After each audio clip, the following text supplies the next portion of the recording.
was dressed all in black. Yeah, definitely. And you thought he was weird? Yeah, I definitely, yeah. What was weird about him? Just the way he walked. Did look over at him and he was kind of like that was his face. Kind of just like, we should just go like for fun, just to see. We don't really care like about Charlie Kirk. That's malfeasance on all your parts if that were actually true. And he changes clothing on the roof. It sounds like the shooter was a tranny. John made it clear to me, I'm never breaking up with you. Charlie Kirk was betrayed by people who are close to him. Your wife is not your employee. I am really skeptical about being able to stuff a rifle in there. Karen Reed is guilty. I am not suicidal. Get right up. Yeah. You think he'd already be in place? There was a guy like laying down with like a sniper. Oh, there's somebody on the roof. And I went up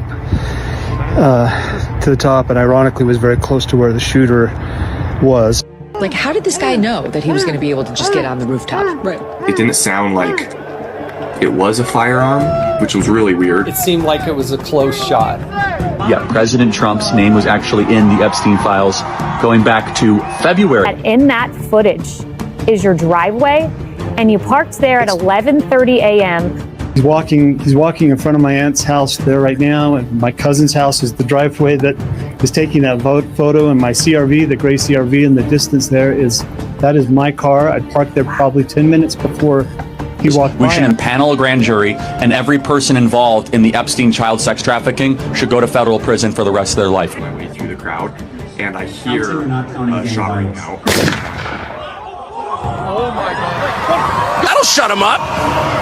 That'll fix the problem. There are conspiracy theories about your personal social life all day. The FBI says the Charlie Kirk conspiracy theories are legit. It's a very dark story that involves these donors, sponsors, influencers, a takeover of sorts that I think was happening right under Charlie's nose. See anything that looks like a gun in his pants. We don't see it. Where is the gun, according to the FBI, in this video? They said that he took it apart and then put it back together again. Shut the fuck up. But we don't see anything there. Kash said that they found what we presume was his screwdriver on the top of the building. Happens to be a retired detective. There's a lot of blood just squirting out. Haven't seen that before. I saw Charlie Kirk get shot. This guy's not trans, but he's into furry culture and he's dating a trans person. Tyler Robinson is or was suicidal. That is not true. And that's a very scary thing. The left side of his neck, down his shirt, and he slumped over and he was carried off. We're not doing it. Sorry. Get off me! Get off me! I think it's fair to demand a real investigation with a lot of transparency. And if they say, oh, we can't say that because we don't want to prejudice the jury or, it's going to affect the prosecution, that's not a good answer. Not a good answer. Happy Tuesday, guys. This will probably be a quick one. I think that there's just been a flurry of things about the gag order. I talked about it a little bit on Sunday. And I'm guessing that it's stemming from that same source. And the fact of the matter is, everyone's freaking out about the gag order. Candace Owens put out a tweet. I'll share that, which is interesting. So her tweet just says, "Don't worry about the gag order in the Charlie Kirk case. I plan to violate it on the world's behalf. The things I've discovered this past week are enough to burn the house down. Yes, Charlie was betrayed by everyone. 5 million views, 17,000 shares, 121,000 likes, 7,000 comments. Most of the comments are attacking her. The way that they've set this whole thing up is so that anything that comes out, people are just going to automatically attack because they've vilified Candace Owens. And even though she was the one that was calling out, he had these texts, he was changing his stance on, his pro-Israel stuff, and we have it in text. All a Turning Point was saying, she's a liar, she's crazy, she's this, she's that. They were all attacking her, and it turns out like all the people in that group chat were lying, were gaslighting her, were attacking Candace Owens when she was telling the truth. So I don't understand what is really going on here, because I think that the gag order stuff is, I don't know, it's either misinformation or disinformation. And because the gag order, and we can look at it, I'll pull it up. It has nothing to do with any of the stuff that anybody's claiming. And so I don't know if people are like, I think there was a meme or something, or a Facebook post that said like people will be jailed, including YouTubers and stuff. And that's not reality. We live in a free country. I don't think it proves that she's a scam artist. I think that, I mean, I think there's stuff going on in the background that we don't see. She might be using this as a reason why she can't come back online and say anything. I think she might be vetting it out with an attorney, but I think that this gag order, it's the only way that it would apply to Candace Owens would be if Candace Owens is communicating with the defense team, because the gag order specifically says, you know, the counsel is going to be held accountable. So if she had some information from the defense, then, you know, they could go after counsel, essentially. That's the only way that she would be kind of covered under it, or if she got information from one of the witnesses.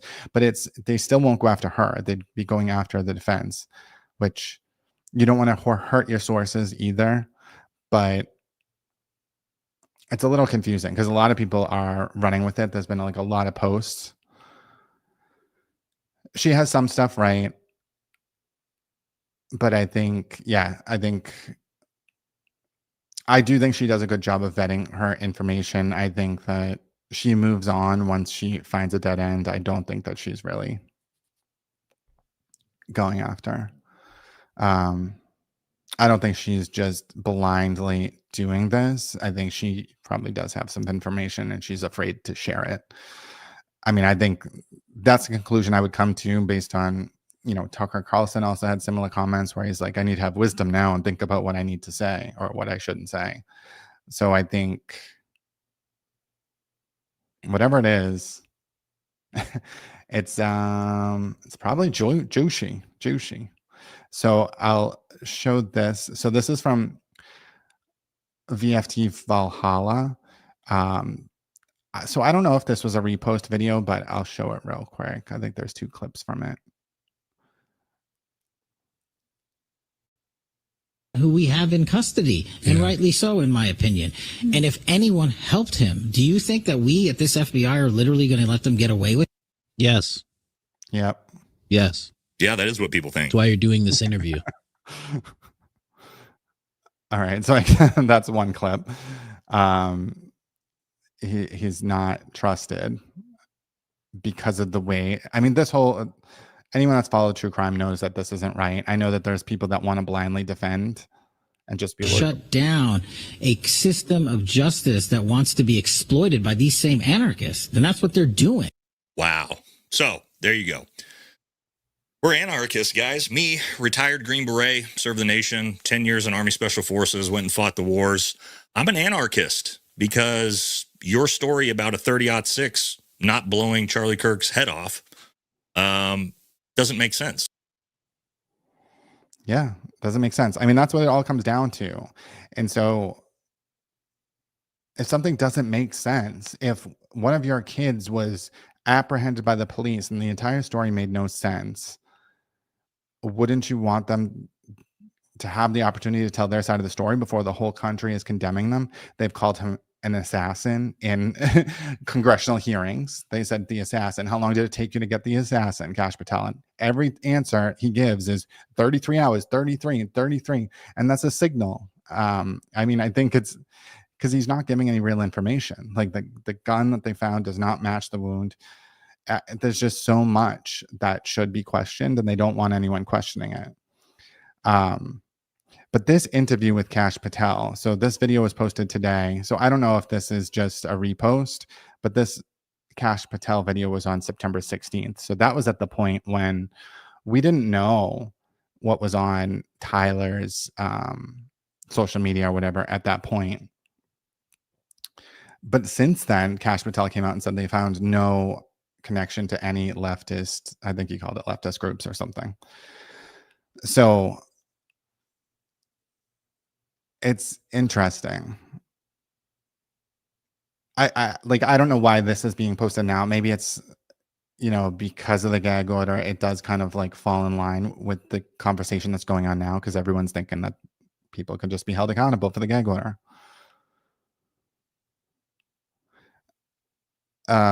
Sorry, but I find that FBI guy very cute. Then you are attracted to liars and you should go to therapy, because that guy, I don't even know how he got his job. Like, he's talking about conspiracy theorists, kind of condemning people. His entire platform before he was FBI director was a conspiracy theorist. He groomed all these people that are now questioning him because he was a conspiracy theorist, and that was his entire platform. That's probably how he got hired, because he was on the side of Donald Trump with all of his conspiracy theories. And so for him now to be like, you guys are conspiracy theorists, these are the people that he groomed on his channel to question narratives and to question, like, everyone could be corrupt. And now those people that he groomed are just asking simple questions. Just give us a simple answer. Like, we know that gun wasn't used. Like, you need a new story. And they're just not going to come up with one. They're going to try to just gag everyone. They're going to try to make sure there's no cameras in the courtroom. That's what they're trying to do. But why? If there's, it really just doesn't make sense.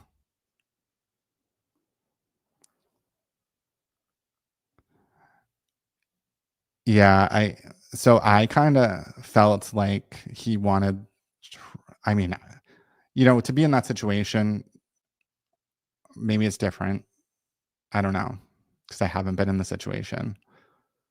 But I just think that I have such a need to tell the truth and to be on it. Like, it would be very hard for me to be like keeping a secret or lying to everyone after my entire platform was, trust me, I'm that guy.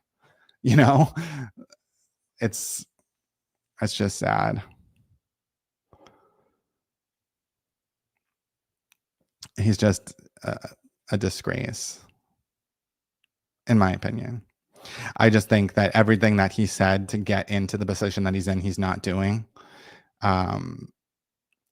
He had a conspiracy podcast, and he wrote a children's book where Trump was the king and he was one of the, I don't know, little people that helped him run the kingdom or something. Like, that's really how he got his job. So, that's why we have these, like, so trust Candace Owens, bro. This is the same thing as saying Trump derangement syndrome or saying any of those things that are just kind of a conversation shutdown. It's because I'm not repeating anything from Candace Owens. This is the attack that I'm talking about. So you are one of those people that will just run with an attack and defend the institution no matter what. And it's wrong. We will have the most corrupt country ever if people think like this. If, okay, let's just vilify anyone that questions anything and, support the narrative, support the system. Like, that's so wrong. That's not what our country's built on. That's not how anything's ever going to work. If everyone's just corrupt, we cannot let corruption just run rampant. But like, the trust Candace Owens, like, I've never said that I trusted Candace Owens. I know what I'm dealing with. Any of these people, I know what I'm dealing with. They're giving information. They have a platform. They're trying to build an audience. They're trying to keep people engaged. But I think, even if I don't agree with someone and I listen to them, I can still gain some knowledge from them, right? Because they're going to be more educated than me in certain aspects of things. And I might have my own knowledge and my own life experience that's going to give me a different perspective or different knowledge about things that they don't know about. And so I think, shutting down people like trust Candace Owens, bro, or trust a Republican or trust a Democrat. It means you're going to shut down an entire section of reality. Like, people have expertise on both sides. And so I think you don't have to be like a worshiping cult member and believe every single thing they say. And I think that's what our society thinks.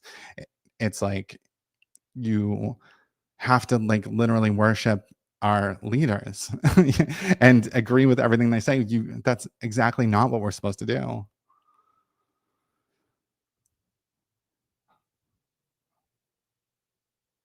I don't know what to believe other than they're lying. Same. I mean, I think that's where I'm at too. Like, I totally, what they've given us doesn't make sense. Like, we know that there's no weapon down his pants. So for them to keep trying to say that, and that's what the gag order is about.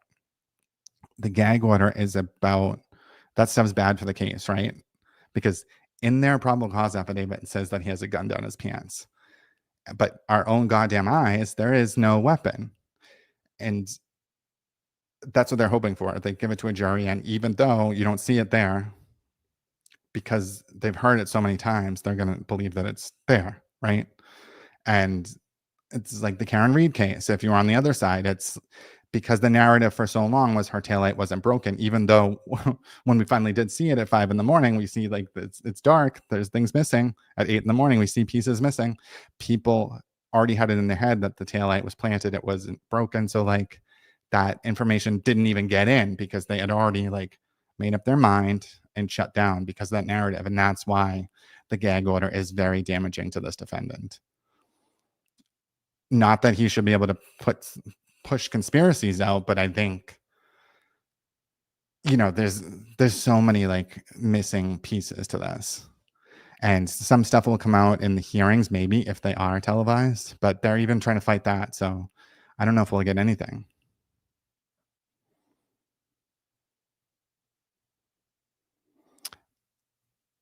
I just can't believe conspiracy theories and hearsay. I prefer proof and evidence. That's how the law works. Exactly. And that's what this channel is about, because their entire affidavit is hearsay. Like, there is no evidence in there. There's evidence of a gun that wasn't used. His DNA's on it. And, there's pictures of him somewhere. And I don't even have a theory as to what happened exactly. I just know that what they're telling, it doesn't add up. That's not a conspiracy theory. That's fact finding. And that's what the channel is. Because this is a narrative. They're pushing a very specific narrative, even though it's not backed in any kind of truth at all.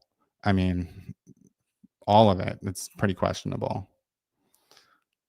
But so if we look at this, let's look at the gag order, because this is what everyone's kind of confused about. I don't even know if people are confused or if it's disinformation or what's going on. So it just says, defendant Tyler James Robinson is charged with 1 count of aggravated murder and other felonies. The case has generated and is likely to continue to generate significant pretrial and trial publicity.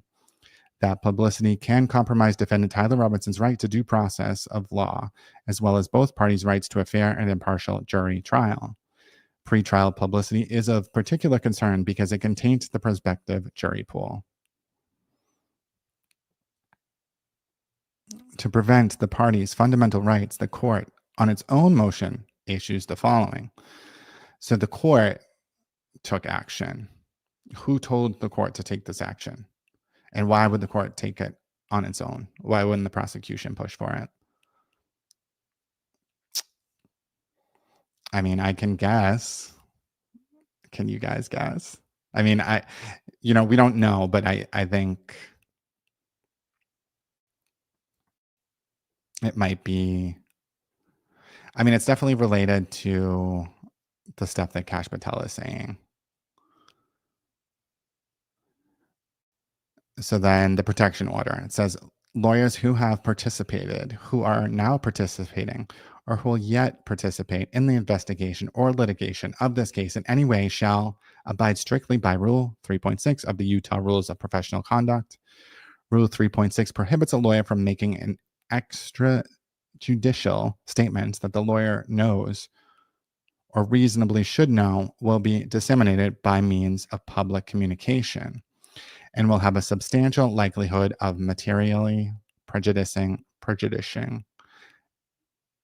an adjudicative proceeding in the matter. So that's basically saying, so it's all about the dissemination. So that would be like speaking on a podcast, but it's interesting because law enforcement spoke to Brian Enton the other day. Kash Patel has made comments. I mean, and it was to the media, like when he was in the Oval Office, he made comments to the media. So it's one side is allowed to do it. Like that's what this protective order is saying. And that is 100% against our First and Sixth Amendment. That is prejudicial. It's very prejudicial for one side to be able to continue to make statements like that. Call him the assassin, call him this, call him that. Say we found the assassin within 33 hours and the defendant is not allowed to say anything to the media. Well, his attorneys anyway, or his representatives. It's not normal. It's definitely prejudicial. It's definitely not, nobody should be okay with that. Because this is just saying, oh, well, our government can just choose to pluck someone off the street, charge them with a crime, and they can just have it behind closed doors. The media can't say anything about it, and we can sentence them to death. Like that's what we're allowing if we don't question this. And I don't think anyone would be okay with that. Even Charlie Kirk, before he used to be for the death penalty, but towards the end, he was commenting about how we were losing the right to free speech. And at this point in time, we shouldn't want the death penalty anymore because of the way that the government was reacting to free speech and to different opinions. So this part just says, lawyers who have participated, who are now participating, did I read this part? Okay, shall not intentionally, knowingly, or recklessly permit a witness, investigator, consultant, staff member, or other members of the prosecution or defense team to make extrajudicial statements, which, if made by the lawyer, would violate Rule 3.6. So it's basically saying this should apply to Kash Patel and that sheriff, actually. But they've been doing it, so they've been breaking it. So, I mean, they're heading for a mistrial. It seems like they're almost purposely doing it. Because now that I read it, it's saying a witness, an investigator. An investigator would be the sheriff that found the rifle, right? Consultant, staff member. So it's saying like the lawyer can allow, so they're going to come back at the lawyer for it.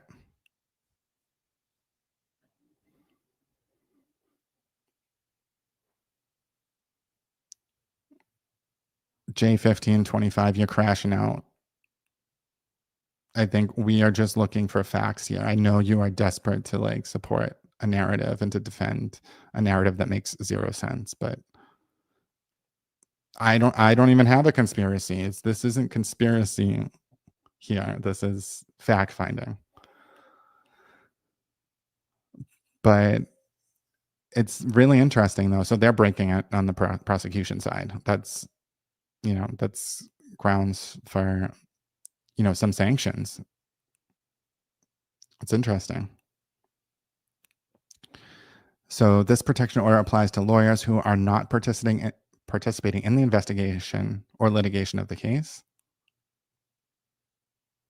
but who are associated with Utah County's Attorney's Office or associated with Defense Counsel's firm or firms. So that just makes it a little bit broader. It's a little ridiculous. And let's look at the last page of this.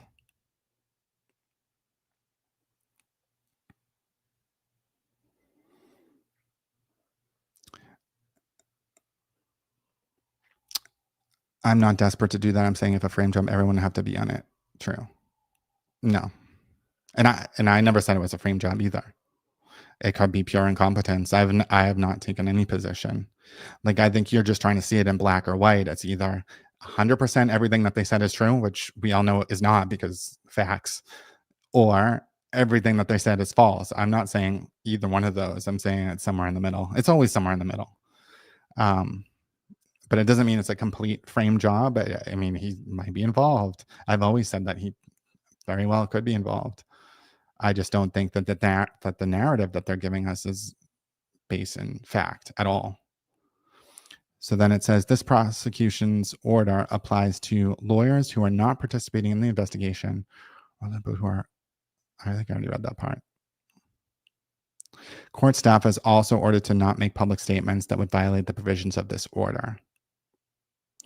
The order does not prohibit lawyers from making statements permitted by Rule 3.6.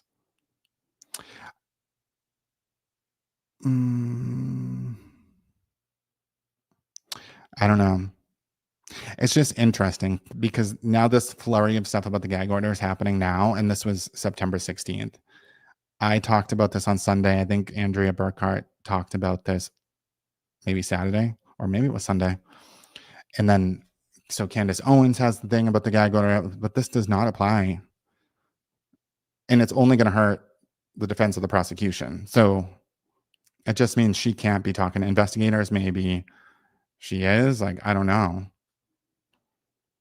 But this has always been in place. So like, it's not anything new from the perspective of the attorneys.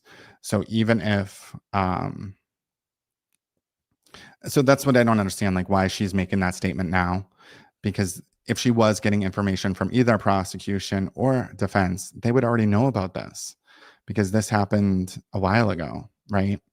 And they would know damn well that this order was in place, and they would know that they might be held accountable if they give information to her.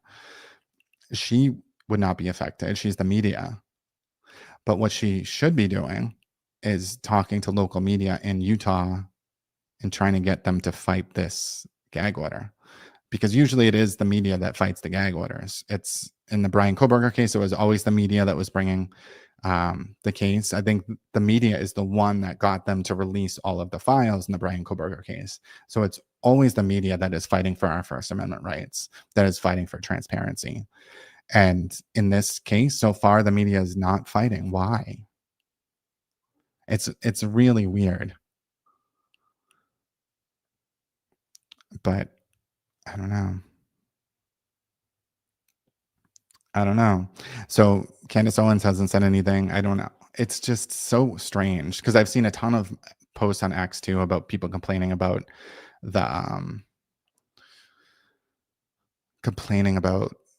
this gag order, and it's like it's been out there since September. That nothing's changed unless you're getting nothing's changed. Nothing has changed for us, for people that are talking about it. I mean, Kash Patel has made those statements about social media being toxic in the beginning, but since they found nothing, which was around September 16th, 17th, 18th, they didn't find him associated with any like leftist groups. And so then they kind of dropped the social media stuff, although they did TikTok deleted some of my videos. And it's really interesting, the videos that they go after. So they deleted my entire account. And then I started a new one. And they've gone after a couple of videos. And it's amazing to me, one of the videos that they went after. So like what he went after, or what's banned right now, is I was responding to a comment that someone put on a video that said Charlie Kirk is not dead. And so I responded to that comment saying, I've considered this. And I said, these are the three different things that could be true if he's not dead, right? So like, which one do you think it is? I never stated anything as fact. It was just it was an entire like conversational video to try to draw out from the audience, like, what do you think? You know, I wasn't putting out misinformation, but that's what I got tagged for, as like misinformation and integrity. And so my questions were, all right, so if you believe that Charlie Kirk is not dead, then one of three things are true. One is that he's at home taking care of the kids, and Eric is just going to run TP USA, and he's going to hide in the basement for the rest of his life unless they decide to resurrect him one day. So that's option one.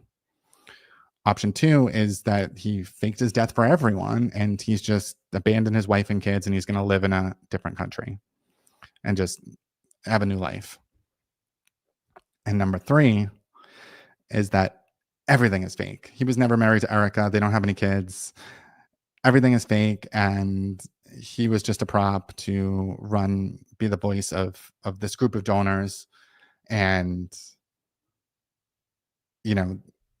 Erica's not sad because she was never really married to him. It was just all like a Instagram type wedding. And of those 3 options, what do you guys think the most common conclusion was? So the options again were that he is just hiding at home and he's just going to live in hiding forever. Option 2 was that he just abandoned everyone. And option 3 is that he just was never really married. All of it was fake. It was all just set up. The audience says number 3. The audience believes more than anything that everything is just fake. And so I'm like, how could that be? But I started like digging into certain things, and there's not a lot of anything about Charlie Kirk before we know him. There's very few pictures. His family looks very different. His family didn't say anything. That's odd. The way that Erica's acting seems odd. There's like a podcast of them going around where she's can't remember what year they were married and where the kid's birthday is, which I just think is bizarre and Charlie was rattling them off, but it's just weird because usually the woman is the one that knows all that stuff. I don't know. And then I was looking for like their wedding because I'm like, his parents had to be at the wedding, right? I don't even think they had anyone at the wedding. Like her post on Instagram just says, we got married. We didn't even have bridesmaids or groomsmen. It was just a small intimate thing. So like his parents didn't even go. I don't know. It seems fake. It seems really fake. And then I'm like, well, even at the ceremony when the parents were there, she wasn't really talking to them. I just feel like that's weird. I feel like, that's their connection to their grandkids, right? Her. So like, why aren't they even like talking or like hugging or comforting each other? I don't know. It's so strange. It's so strange. Like it just does not, nothing about it registers as normal to me. So it's like, is this all fake? Are we being punked? I believe there was an autopsy. I think there was an audio. So to clear that up, there was an audio where someone said, allegedly it was, I don't know, someone at the hospital, and they're like, oh no autopsy. We just signed the death certificate. I don't think there's always kind of crazy audios like this that leak out, and I don't really believe. I wouldn't put a lot of stock in any audio like that, because there was a lot of these cases like this, like the Idaho 4 case, there was always audios leaking that weren't real. The autopsy, it might be revealed before trial. I don't know. The way that they're keeping everything hidden, it's strange. Like we usually do see autopsy stuff, or hear at least general things about the autopsy before trial. We did in the Idaho 4 case. We didn't hear like every single graphic detail, but we heard some things from the coroner. Something like that is, it's simple. It's a bullet, and what was damaged. Like we already know that he was shot. So like the autopsy wouldn't really reveal anything for the trial. So I think that the autopsy is fair game for them to put out before.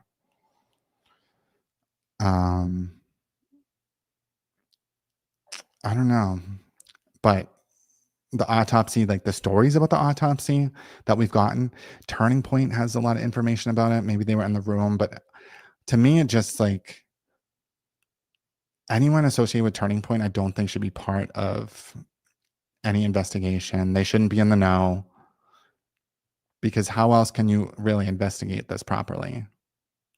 Especially if there's weird things going on in his text messages, especially if there's people saying public execution the day before he's killed. Like, I think that why are you sharing information like that with the company?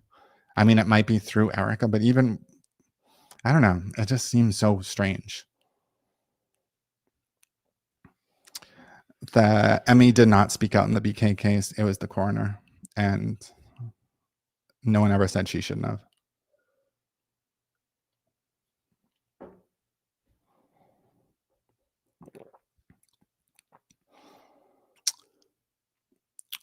But I don't know. I think it's going to be interesting to see if anything else comes out. I mean, I think that the medical examiner's report is fair game. I think that could solve a lot of things if they just say, I don't know. I just think that they're trying to stick to this narrative that's already broken. And that's why they're going ham on social media and on the First Amendment, because they, in their minds, they believe this kid is involved. So, like, I just think that it should be so easy to prove that it was this kid. Like, there really should be no question. There's cameras everywhere. There's his cell phone data.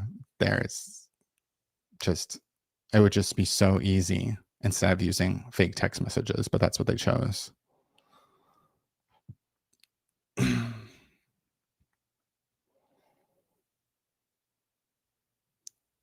Yeah, everything is just, so I think, what else came up over there? I mean, I think that this gag order and then Candace Owens slipping out, it's just weird. So that's another thing, the manhunt, and they release things due to the manhunt. Yeah. They release things to TMZ. And so right there, if anyone's going to argue that, you know, it's a fair trial and that's what the gag order is about, the feds released video footage to TMZ. All right. The feds used the media in this case very clearly. They released a lot of footage to TMZ. They released stories to the New York Post. I mean, that picture of the rifle, right? That they then later said, oh, well, that's not actually the one. It's a different one or something, because people called it out saying that's not a World War II era rifle.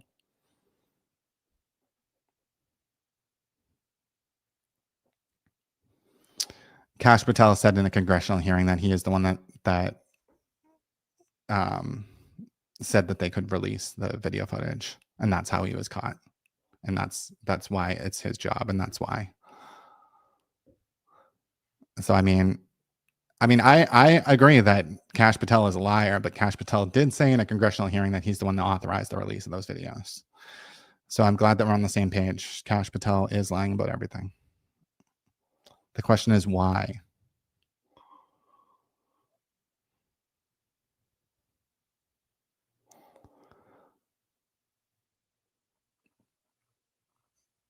I mean, nothing about this case is above board. Like, it's just not. And like, people that want to pretend it is, you're defending nonsense. That's because you've already picked a side to defend. It's not because you're looking at it with a critical eye. It's really, really kind of a crazy case. And it's going to be interesting to see what happens. I think October 30th, they will have a status meeting. I think it should be televised, and it will be the first time that Tyler Robinson is in court, because we haven't seen him except on that video. So like, we'll be able to see if he's a real person or not. I mean,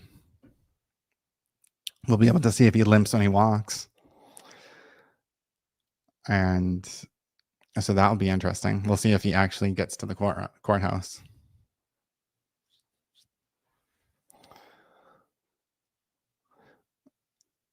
Again, have I presented any conspiracy theory at all? No, I am questioning the things. I'm not presenting any conspiracy theories with no proof. I think this is exactly why the 9/11 thing never got out, because labeling anything as a conspiracy theory, anyone that has a legitimate question about the facts, and labeling it as a conspiracy theory or as a crazy person, like you're inadvertently trying to suppress speech. Like that's what you're doing when you label everything as a conspiracy theory, when it's literally just people asking legitimate questions like they would in any case. It's not a conspiracy theory. It's just someone asking questions. But that's what they did during 9/11, so that nobody asked any questions. And we just have random buildings falling down that nobody asked any questions about. I mean, that's pretty bad when we invited the terrorist into the country. I've been watching Tucker Carlson's series on the 9/11 files. I think I've only watched a couple episodes, but it's really interesting. The links. I mean, that was a cover up, right? Do we all agree on that? I hope. Not that, and I'm not saying that we did it, that the US did it, or that the US was involved, but there was definitely some incompetence and some missteps that were then covered up so that the public would never learn of it. At least, at the minimum, that's what it is. At the most, it's that we. I mean, there's things that happened that were, I don't know. I could break it down in more details, but there's certain things that are just very. I would just say at the bare minimum, is that people covered up for incompetence during 9/11. I mean, I think it's definitely more than that, but you have to at least accept that, and then we can look at it further. But if you don't even accept that, then you're just going to label everything as a conspiracy and never really try to find the truth. And I think that's what a lot of people do. A lot of people try to shield themselves from the truth.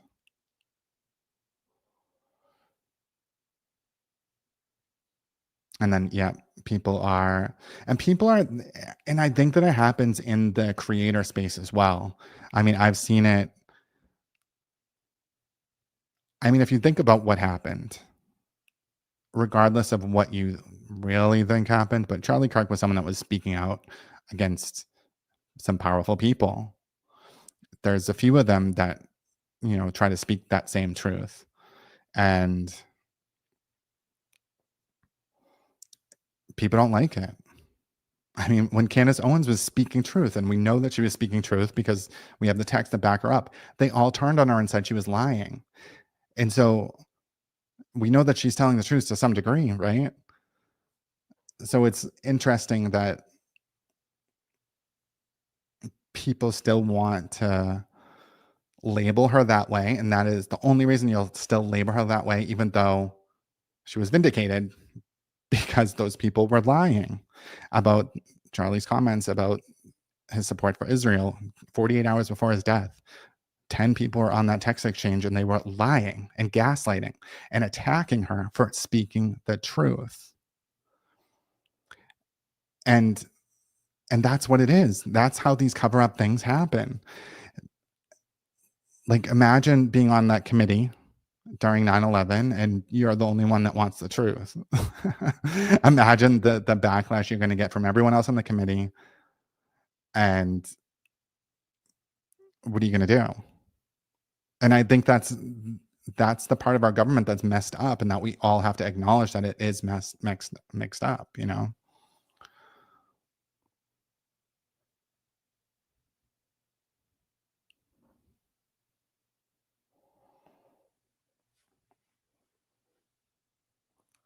I will believe he didn't do it if someone presents undeniable proof he didn't. All right, so that's not how the law works in America. We're American citizens, and we're innocent until proven guilty.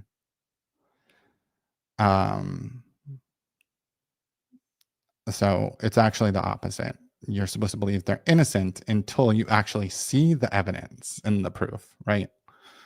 So opposite. So this isn't Russia where we just maybe it is. Maybe this is Russia. I don't know. Some of you really seem like you want this to be Russia. But no, we're Americans. We're innocent until proven guilty. So you're supposed to think he's innocent because they have not presented any evidence. and they presented a gun that said it wasn't the gun.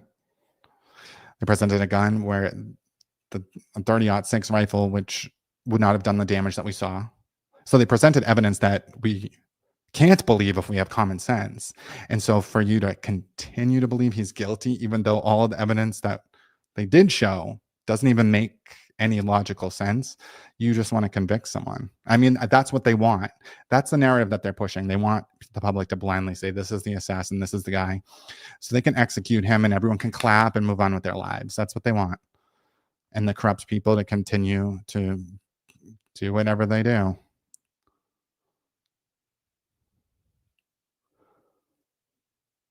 It does seem like they're crafting evidence to fit their narrative after the fact.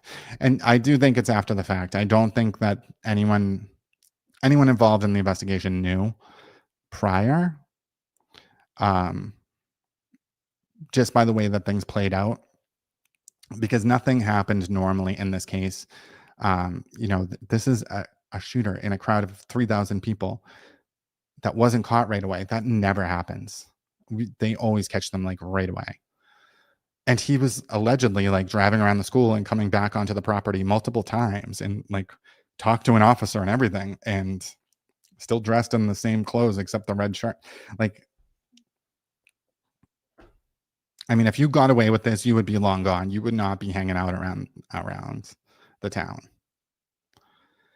And so it brings me to the next option.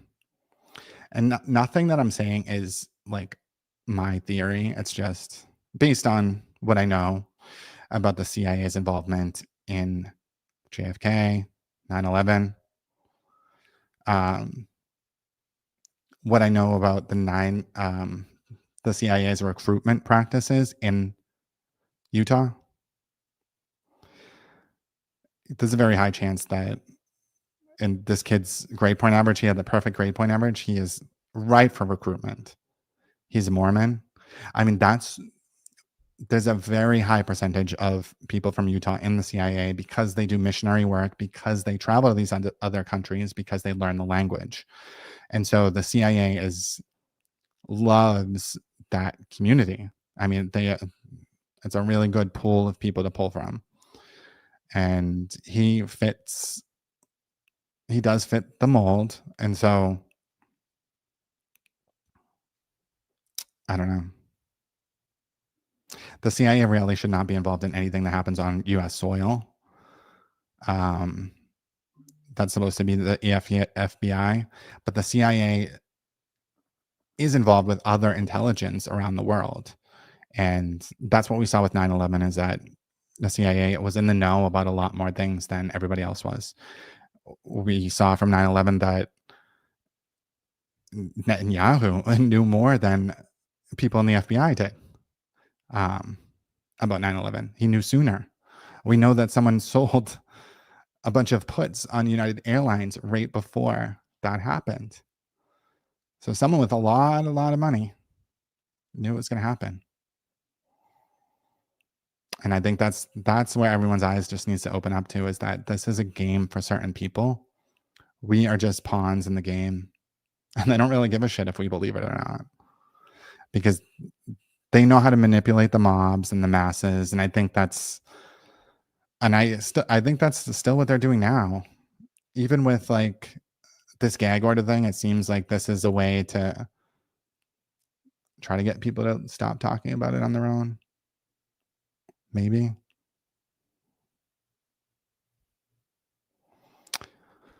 What does that say? So according to ChatGPT, the Turning Point event at UVU was only publicly announced 24 hours before Charlie's appearance. How could Tyler Robinson have been planning the assassination for a week prior? I don't think that's true. I think that his tour was announced months before, and that was always going to be the first stop on the tour.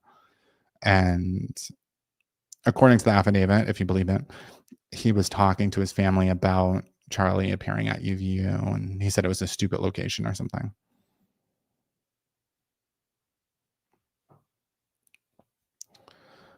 But yeah, ChatGPT, I think, is good in a way, but anytime it says anything weird, like I'm always like, can you tell me what your source is for that? And it will give me a source. And sometimes the source is like a Twitter or a Facebook meme. Like it's ChatGPT is an idiot. It is like an average American, pretty much. So you have to be careful with it. You have to ask for the source and link through, because it could just be a meme or something. Like I think that's what this gag order misinformation is coming from. I don't know if it's disinformation or misinformation. It's weird. It's really weird. Or if just the mob isn't going to know. Like I have a small channel, so it's not like I talk to that many people. But if a lot of the big creators are just saying, oh, the gag order, it's against the media, it's against the YouTubers, we can't talk about this anymore. That's just going to be what everyone thinks, right? And people will stop talking about it. I don't know if that's going to happen, but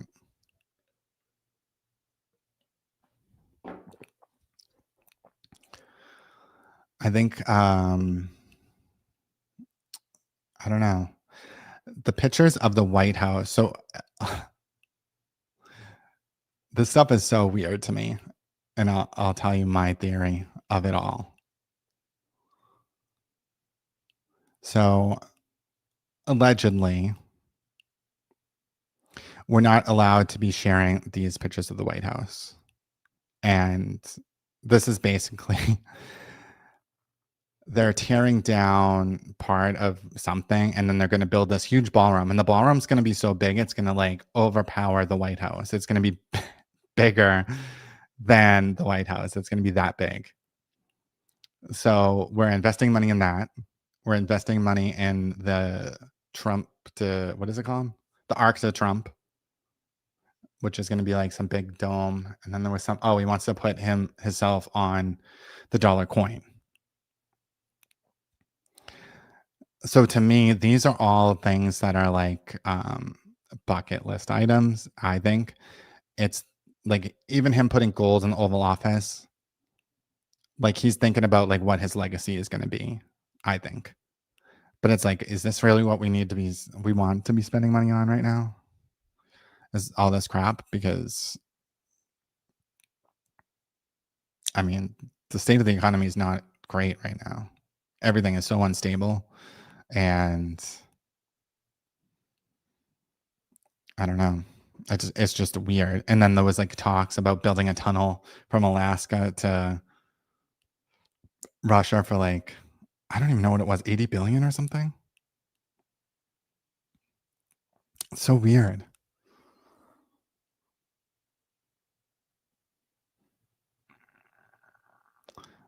I'd like to bet someone stole Tyler's gun and used a towel with his DNA on it and planted them in the woods. Probably Lance Twiggs, who has gone AWOL.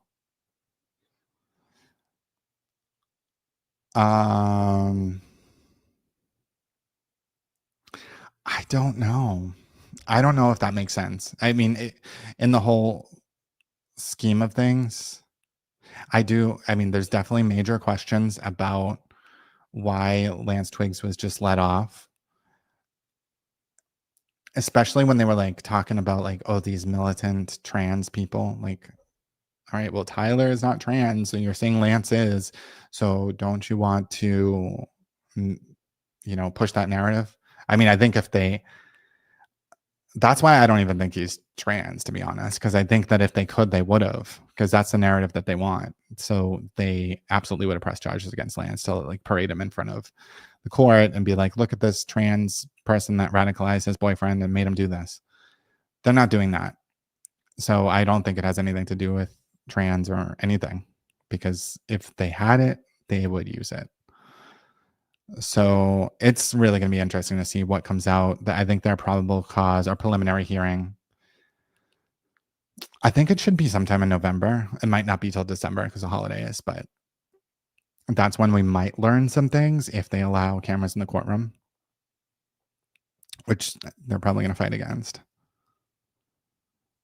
It's just really frustrating. Like Kash Patel's like whole take on it, calling people conspiracy theorists when it's literally his old viewers, most of them, not me, but most of them are his old viewers that watched his podcast, that were in on it with him and excited about the conspiracy theories he was pushing. And now when they're using the same discernment in this case. And he's saying things that make absolutely zero sense. He's calling them, his own audience, his own people that support him, conspiracy theorists and anarchists. It's crazy.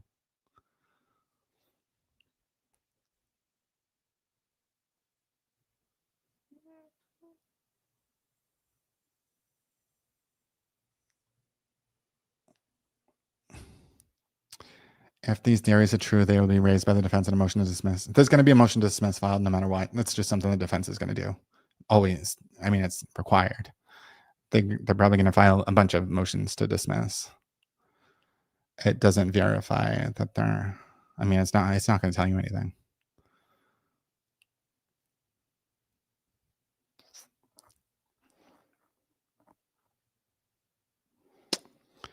J1525, you're crashing out. No one's alleging that the defense is part of anything.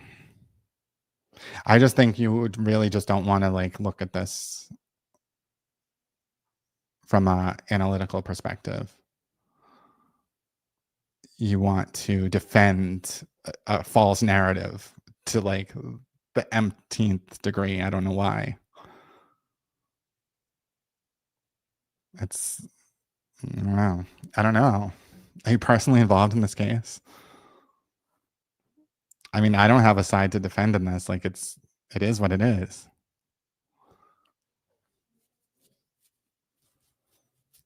I think, I mean, I really want to see what the defense, you know, the preliminary hearing, hopefully, if we get to see it, that will tell us a lot. It's just really odd. I mean, it seems like, so from Brian Enton's interview with the local sheriff, he says they don't know how the gun got on the roof. All right. So that's the thing. That's their problem.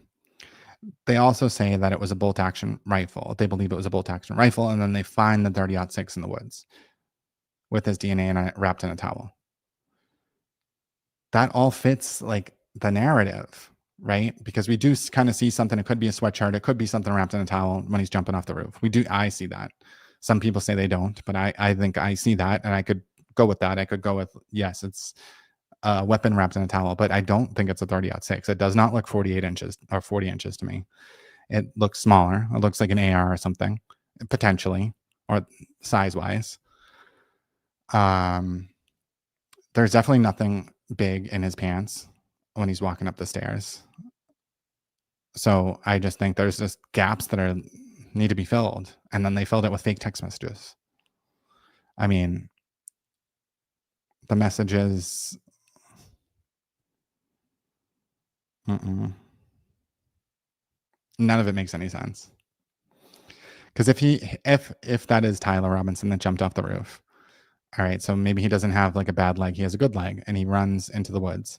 As soon as he gets to the tree line, he drops the rifle right there, and then he comes back for it in his car multiple times.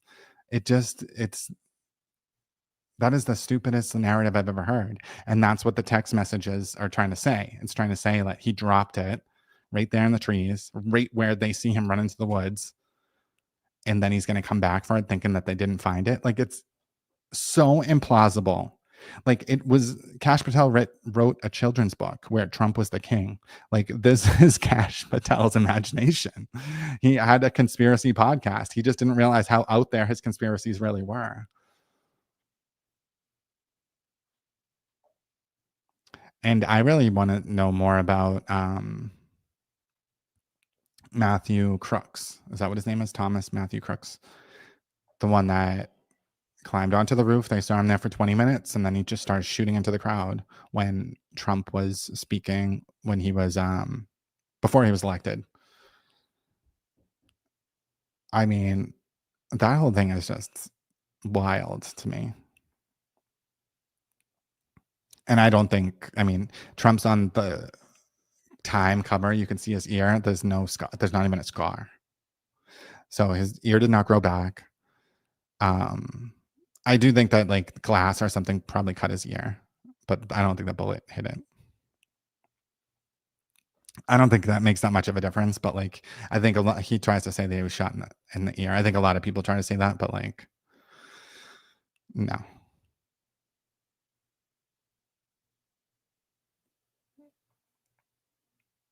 Well, that's the thing that doesn't add up.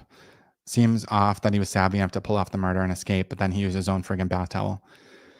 That's the part that really doesn't add up, is that this person would have been gone from what we saw.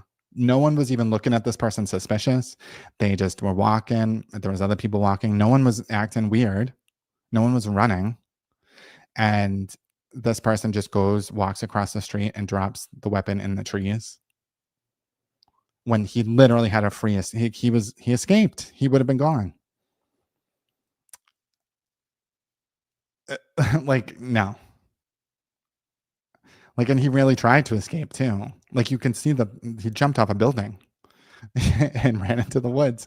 He had a full, like, he was escaped. And I don't think a single one of those pictures of him that we saw are enough to say like, oh, that's definitely Tyler Robinson.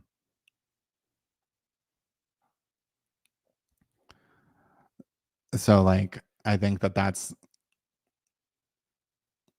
fishy, because I think that Dairy Queen picture was the one that was probably sent around because they actually had a good face in that picture. But I don't think I don't know. I don't think it's the same person.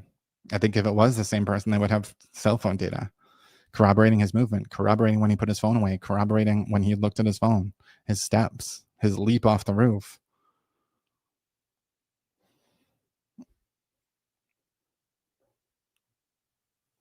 He didn't intend to leave the towel there, evidently. Well, in the text messages, if you believe them, it says that he left it wrapped in a towel. By a chicken coop or something. I mean, it doesn't say that, but that's what we heard, that it was by a chicken coop, which also doesn't really make sense.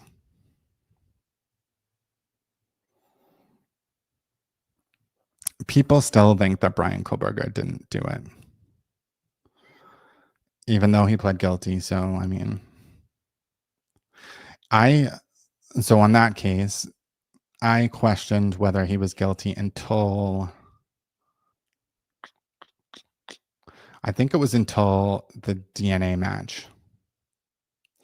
The parts that in that case that I thought were super questionable in the beginning was that there was no DNA, nothing in his car, nothing in his apartment, none of the victim's hair or blood or anything.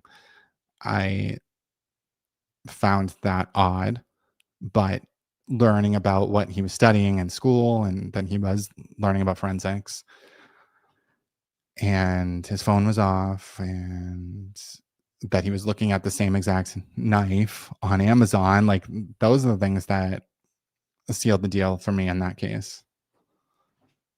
But there's still people that are going to believe he's innocent forever.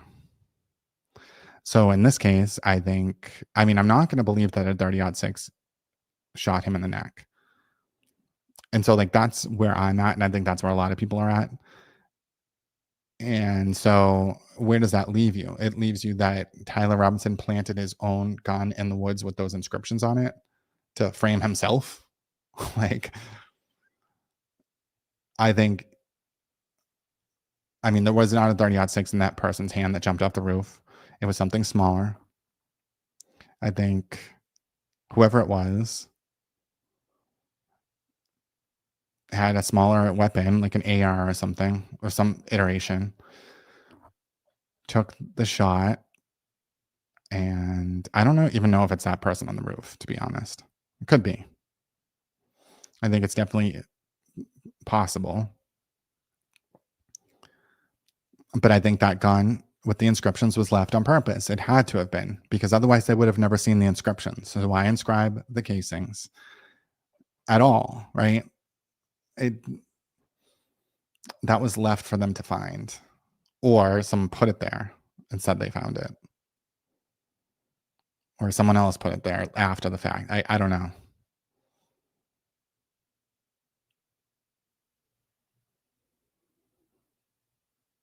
I mean, I think that from what we know, we see Tyler on video or we don't know if it's Tyler.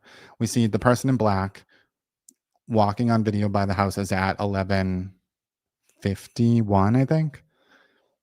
And then 11:53, that's when we start seeing him enter the school where he's going down the tunnel and there's nothing in his pants. So he didn't walk by the wood. Like, he didn't have enough time to go over to the woods before he went into the school. So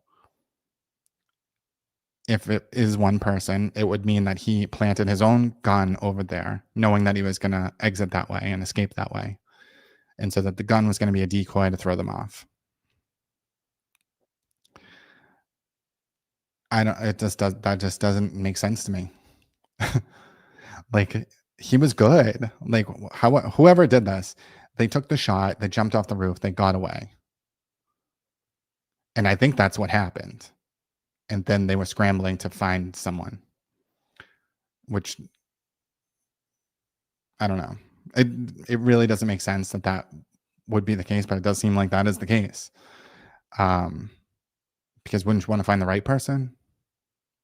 Or do they know who the right person was? And they're like, oh no, we need to go to Patsy. I don't know.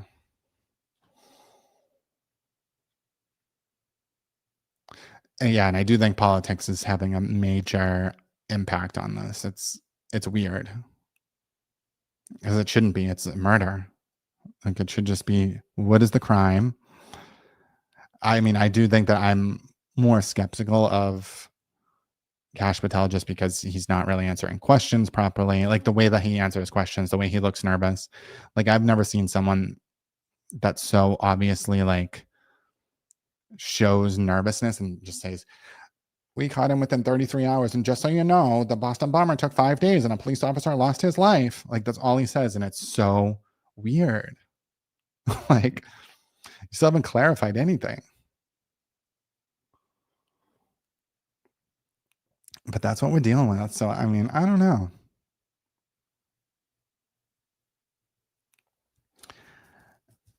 Kash Patel can reveal whatever he wants, and he's been revealing stuff. The sheriff just spoke.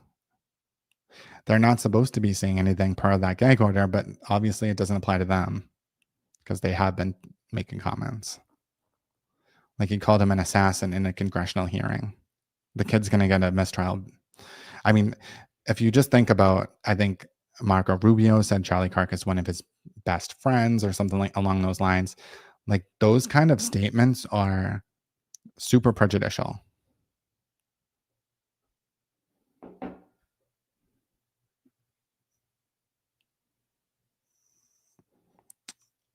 The sheriff said that he doesn't want to stray from the narrative because they don't have their narrative straight yet. They still don't have their story straight. That's why he doesn't want to say anything more. He doesn't want to speculate because the kid does not have a gun in his pants. And that's what the affidavit says. So he doesn't want to comment on that because that's what they have to go with now because they put it in writing. I believe they put it in writing. I have to look at that. But I believe that they did put that in writing in the second one, that they believe that it was down his pants. And they're going to show a jury pictures and be like, see, you see it down his pants, don't you? You do. You see it down his pants. Are you not an American? If you don't see a rifle in his pants, you are not an American. So look real good. Look real hard. Maybe that cell phone is a weapon. I mean, that's what they're kind of going for.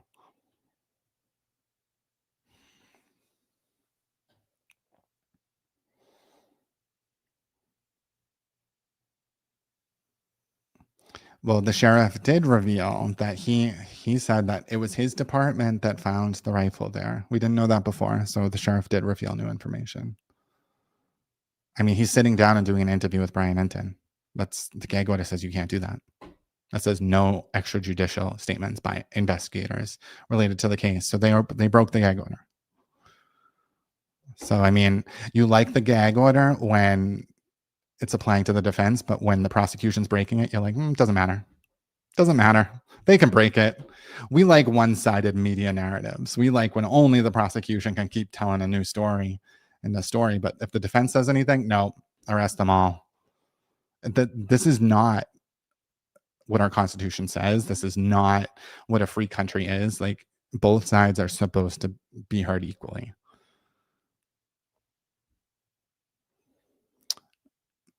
We have a First Amendment and a Sixth Amendment rights. First Amendment is what the gag order is kind of violating.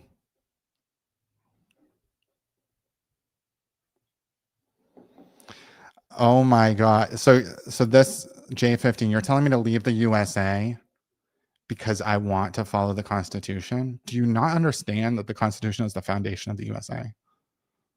Maybe you should leave the USA if you hate the Constitution. My God. Russia's calling.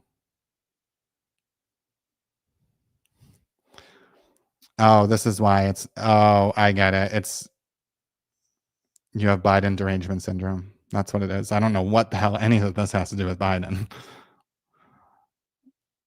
Did Biden attract this lack of trust? No, but he's also not in, I can't even say it because that's, he also wasn't running a ring for 20 years with his epi buddy and running a narrative, a conspiracy theory for like 10 years that it was like all these Democrats were on the list. And now come to find out he was on the list. He's the main person on the list.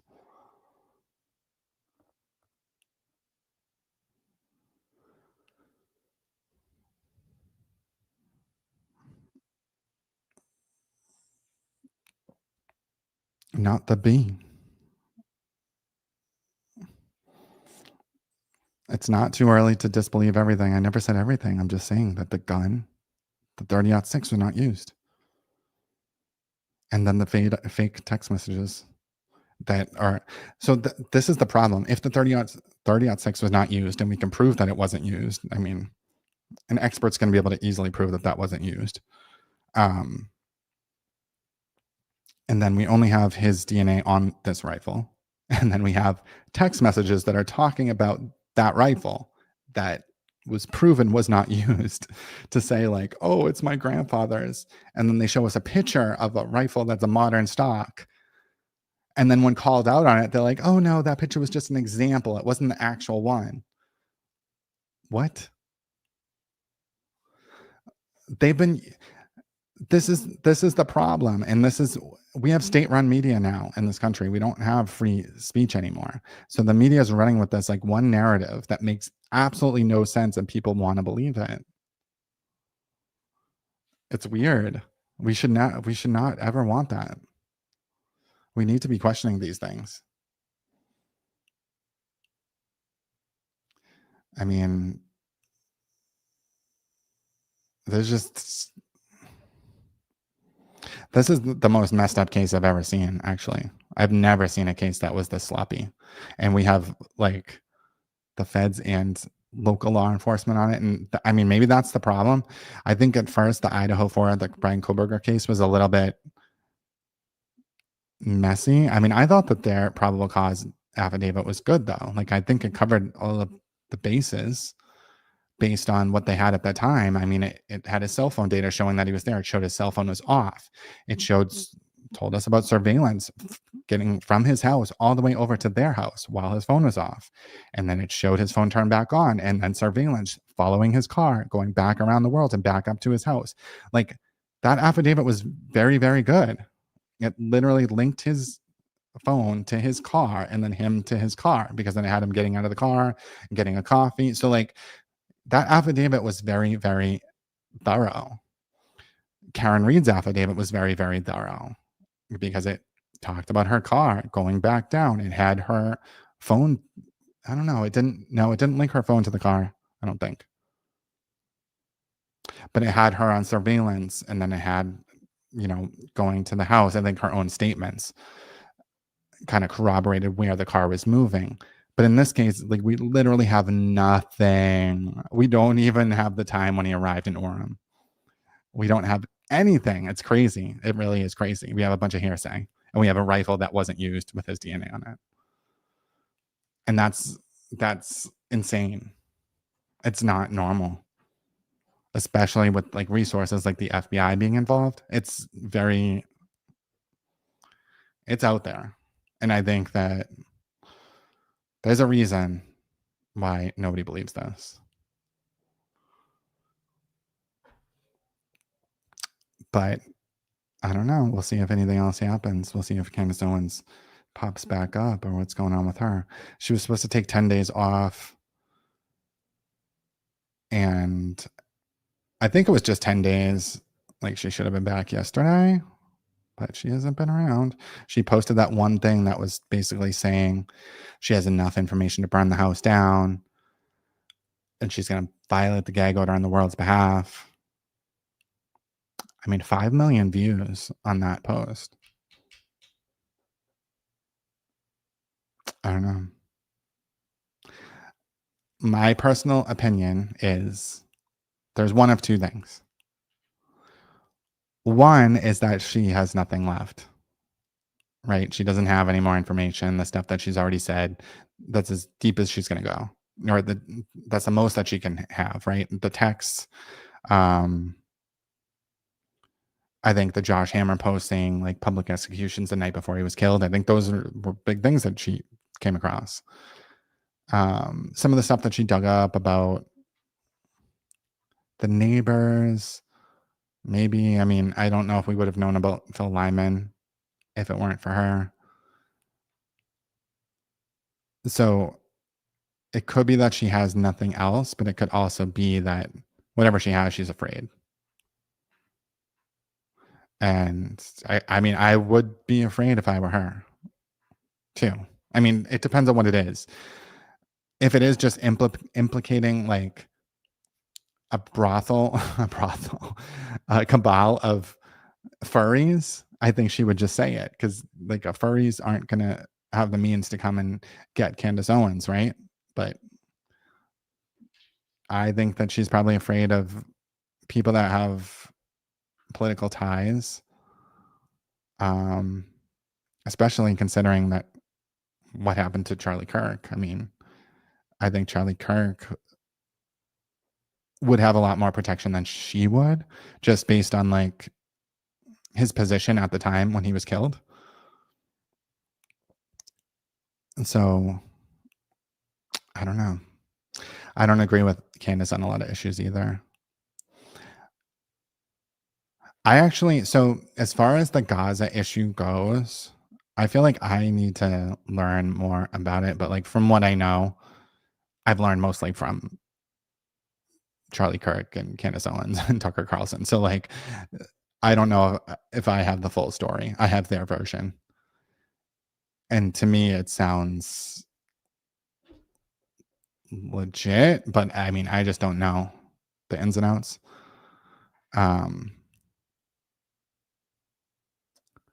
It's kind of a scary thing what they're insinuating. So it is kind of scary to even like think about that we're like so far infiltrated with another country's intelligence agencies that we won't even do anything to them, and we'll just let them meddle in, you know, it's almost like when you think about like when, what was it? I forget who the guy, when Hillary Clinton was president, they wanted to overturn, I can't remember what the hell his name was, someone in the Middle East. And so that was I guess, I don't know if it was who she was controlling, but I guess it was the CIA, right? That went in and, you know, got the citizens to overturn this person and to kill him. And is that what we're letting other countries do here? Like, that's scary. It's a scary thought, but I mean, if we have that intention, if our intelligence agencies have that intention in other countries to overturn certain leaders, to push things, Gaddafi, correct, and to push things in a certain direction for our own U.S. interests, right? And it might be shared interests with other places, but aren't we at risk for other countries' intelligence agencies doing that here? I think we are. I think we know that they, you know, whether it's successful or not. I mean, I think on Facebook, there's bots all over the place. Like, I cannot believe the amount of bullshit is on Facebook. Like, I don't use Facebook a lot. I've used it in the past for like groups when you know, like digging into cases. I think it's good because the people that are close to the case often get into those groups, and you can learn a lot of information from those community inside groups. But the regular feed on Facebook is insane. Like everything's AI, fake stories, fake headlines, and I don't know if people even know. It's just so much fake shit, or at least on my feed. I don't know if that's like that for everybody. I don't use it that often, but it seems to know what I'm looking at on other platforms because it's showing me a lot of Charlie Kirk, Tyler Robinson stuff. But the stuff it's showing me is like Tyler Robinson said he can't speak because some man told him and blah blah blah.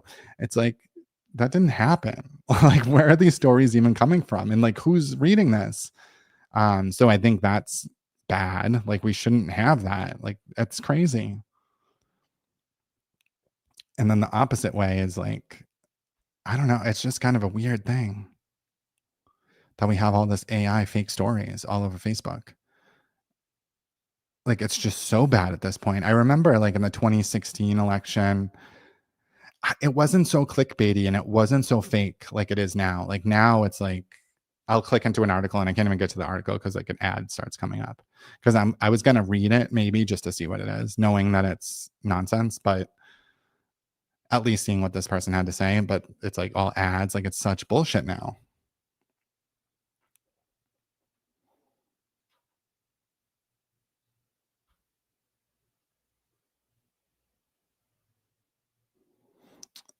I think we need to stop harping on the word vehicle.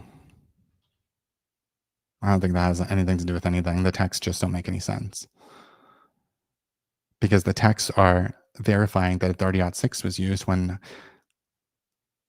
physics and science tells you no, it wasn't. So I mean, sure, let's believe some fake X text messages over science and physics. Like that's normal, not normal. I mean, that's what they did in the JFK assassination. They just ignored that science and physics could not explain his injuries from where Lee Harvey Oswald was. And what did they do? They just shut down all of the centers. They came to a conclusion that it was a single lone shooter. And that's what we believe for like, what, 10, 20 years. And then people, it's been 62 years and we're still getting information. So, I mean,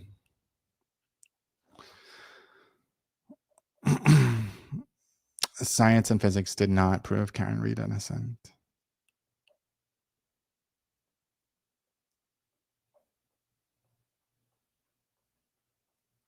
Science and physics did not say John was not hit by a vehicle. That was an opinion. It was an opinion based. It was a expert opinion. And I mean, every single case you have expert opinions on both sides. I mean, I know that a Lexus taillight doesn't spontaneously ejaculate on people. So I know that she hit him with the car. I know that she said that she hit him, and all evidence shows that she was the only one awake.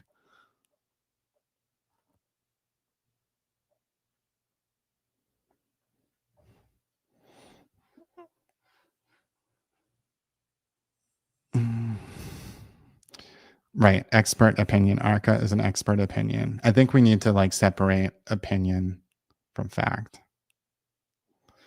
And Rentschler did say a sideswipe could have caused those injuries. So, and that's what we know happened. It was a sideswipe.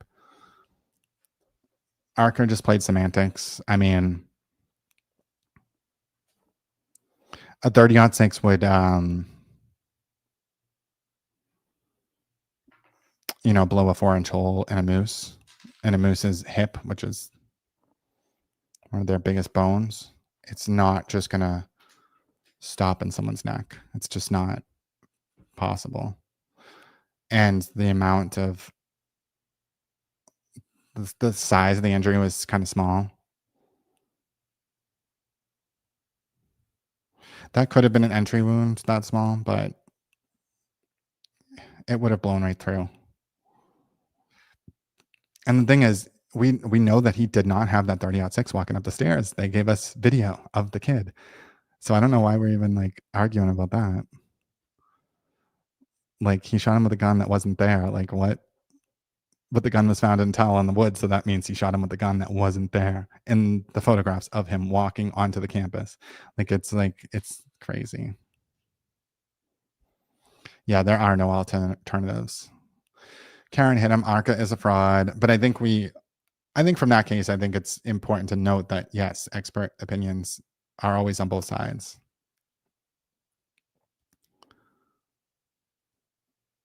And I don't know, like the Karen Reed trial, that was trial by social media, and social media won. And I do think that that's like a good example of what the limits on First Amendment should be, right? I think that there was way too much leniency on certain things in that case. I don't think that people should be hounded on social media when you are a state witness in a trial or a federal witness. I don't think that should be an avenue that defense attorneys can use. But I don't think the gag order stopped that either. It didn't stop any of it. The gag order would not have stopped it. Karen was the one giving those interviews, and she's never going to be, a defendant's never going to be subject to a gag order. So, I mean, the defense attorneys did make statements in the beginning, but I don't know if that even had that much of an effect. They're still going to make the conspiracy theories in court. And that's when it really blew up, is when it was like in April of 2023, I believe, was when they first presented the conspiracy theories in court. And that's perfectly legal. And that's when things took off. And people were just repeating stuff that was said in court. So a gag order would never stop that, because those are statements made in court by her attorneys, right? So anyone in the media, anyone on YouTube can then comment and clip those statements. So a gag order would not have stopped that. I don't think there's anything really. The gag order, really wasn't a thing. Like, it really should have been, I don't know. They should have went a different way about it. I don't think the gag order did shit. I don't think that Turtle Boy should have been allowed in the courtroom at all, based on what he was doing, the narrative. And, I just think that should have been an easy way for them to bar him, because he had ongoing litigation, and, he was riling up the mob, and it was well documented. So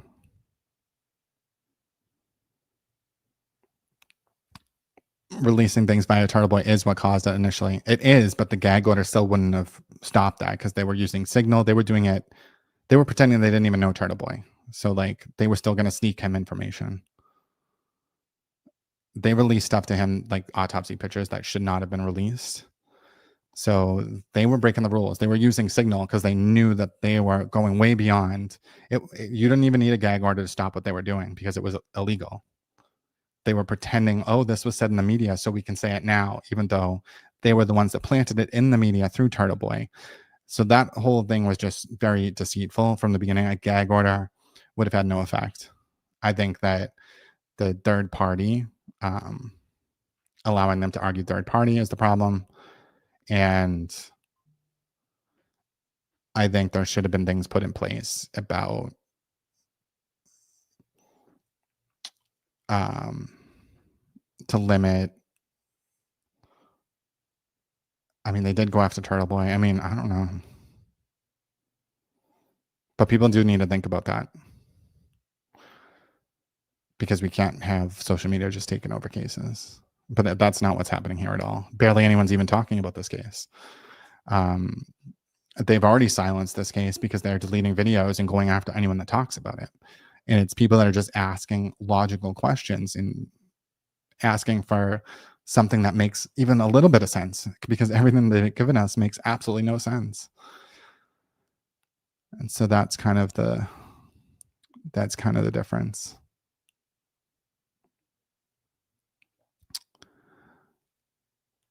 But I don't know. We'll see if anything comes out. I need to find another topic. Like I like discussing this kind of stuff, but I don't want it to be, I don't want sides. Like I really don't want people to pick sides. So I really want to like find a way to pick it apart from a perspective of media narratives, right? Like watching a clip and seeing like, okay, what's the person's bias? Like a lot of the information that we get, it's from a biased source now. And trying to extract the information of what can we kind of pull out of that we can believe as truth. There's just very little truth happening right now. Like nothing is really everything is just so like politically driven right now, and it's crazy. Like if you think about the whole Benghazi thing, we were so mad, or the public was so mad, or they were making us mad because they didn't call it a terrorist attack right away. That was like the big scandal with the Benghazi thing stretched on for years too. So it was whatever happened in Benghazi, they didn't tell us right away. I think they said it was because of an online protest or an online video, and people were mad about that. So, and this is a typical type of cover up, or like, I don't even know if I would call it a cover up. It's a narrative control. So they were trying to control a narrative because it was around midterm elections. They didn't want people to know that it was a terrorist attack. Then they come out later and say it's a terrorist attack. And that's why we had like Benghazi hearings for years to find out like what happened.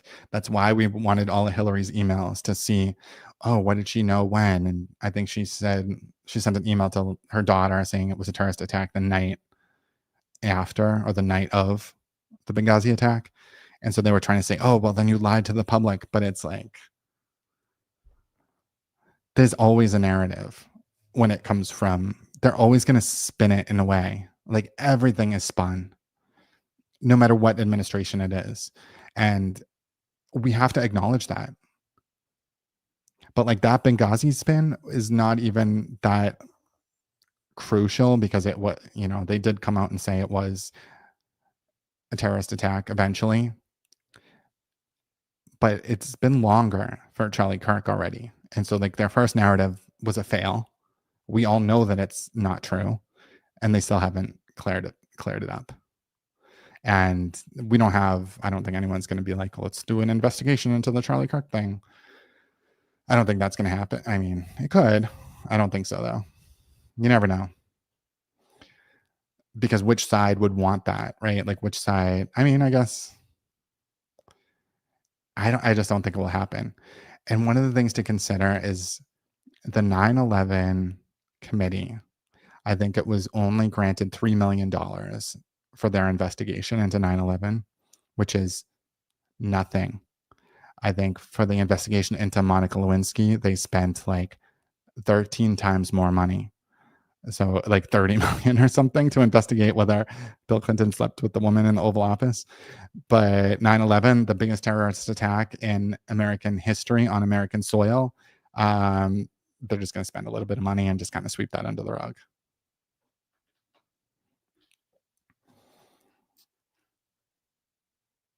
Oh, when Ann Coulter says this is the most corrupt administration in history, it's corrupt. True. I mean, so that's where I'm kind of like, I don't understand where people stand on things, because I'm not a culture warrior. Like I don't pay attention to the culture wars. Like Charlie Kirk was a culture warrior. Donald Trump's kind of a culture warrior. I don't really pay attention to that stuff because I just think it's, I don't know. I think it's just meant to distract and to tie people's time up with nonsense. I'm more interested in deep-seated corruption on both sides. Like I don't give a shit who it is. Like I want to see, if I know that someone is doing something that a regular person would be in jail for, I don't want them in any position of power. I want them taken out immediately, and I want them put in jail. Like, is that too much to ask? I don't care what side they're on either. I just think that we need leaders that are following the same rules that we are. Like people's entire lives are ruined by getting a DUI or getting caught with marijuana. And we have people that were involved with some crazy stuff for many, many years. And anyone that is making millions is involved with some shady stuff and probably illegal activities, unless they're running like a very successful company. And even then, like, how are you doing it? How are you making that money? It's just, we have so much corruption. And that's my thing. That's the thing that I think we need to solve. And that's what I've been finding a lot of common ground with on both sides, is there's a lot of people that realize how corrupt everything is.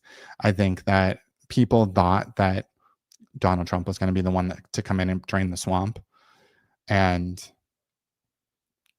it seems like he's a puppet just like everyone else. I mean, that's the realization that people are coming to, is that that is how he got elected, for change and for everything. And now everyone's realizing, and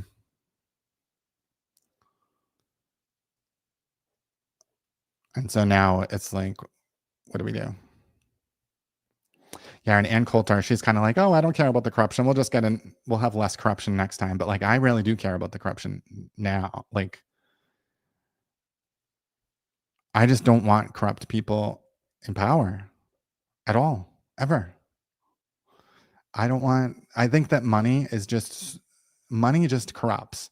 So money in politics is just bad. And I just think I don't know how we go about it. Like Citizens United is one way, but in general, even like Charlie Kirk's company, like how did that become so big?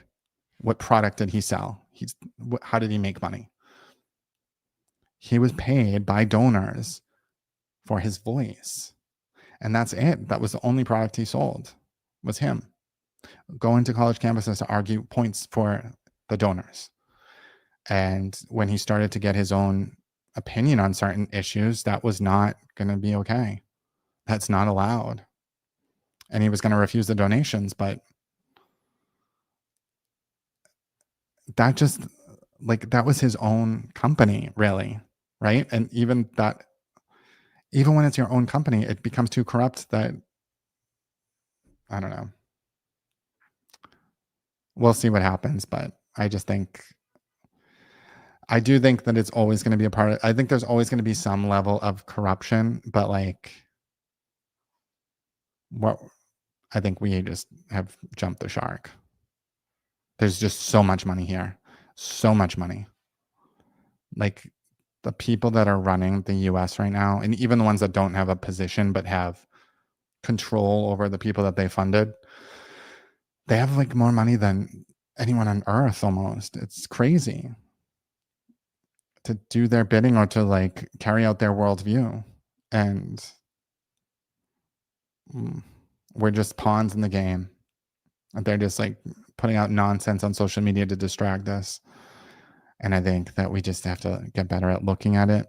And I think everyone needs to reject corruption. And, you know, people just need to be taken out of position and put in jail. Like, I mean, they're going to say they're weaponizing the DOJ against political opponents. But I mean, I just think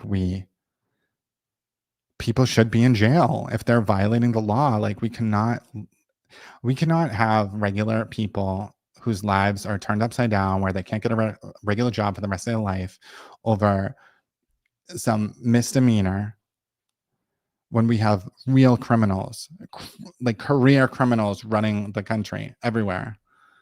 I mean, we just can't. It's not going to end well. And we're going to see,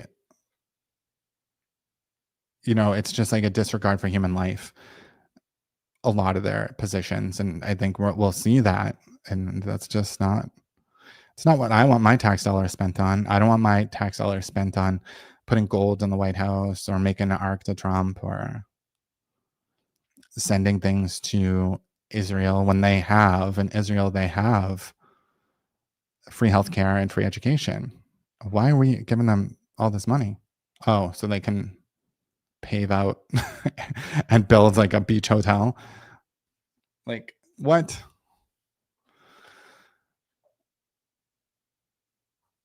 It's just, there's just so many people with blinders on and that are just going to listen to like whatever their side says, and they don't care that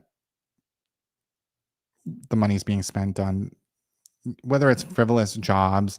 I mean, in a way, I think frivolous jobs is a better place to spend the money, because at least you're employing people, you're giving them something to do. Because what are we going to do if AI is taking all these jobs? We're going to have a bunch of people not working. What do you think that's going to do to like the crime rates everywhere if people don't have something to do every day? So I think cleaning out the federal jobs is like, it's bad, because we're going to have all these people in the unemployed pool that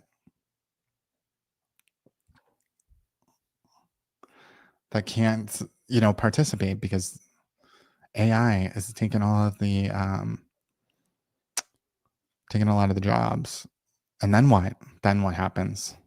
Then we have like a huge underclass of people that are going to be resentful to anyone, and they will turn that underclass of people against the people that still have jobs. They're not going to let themselves be the ones that are gone after. They'll find a way for that, to pit the people that are still working against the people that can't get jobs. And that's what they've been doing through history. And that way, the billionaires that are running the rings and totally above the law sit pretty, take all of our money while they get us to attack each other. And, that's going to be the next move. It's just so exhausting. But I'm going to end this live. Let's see if I have a clip to end on.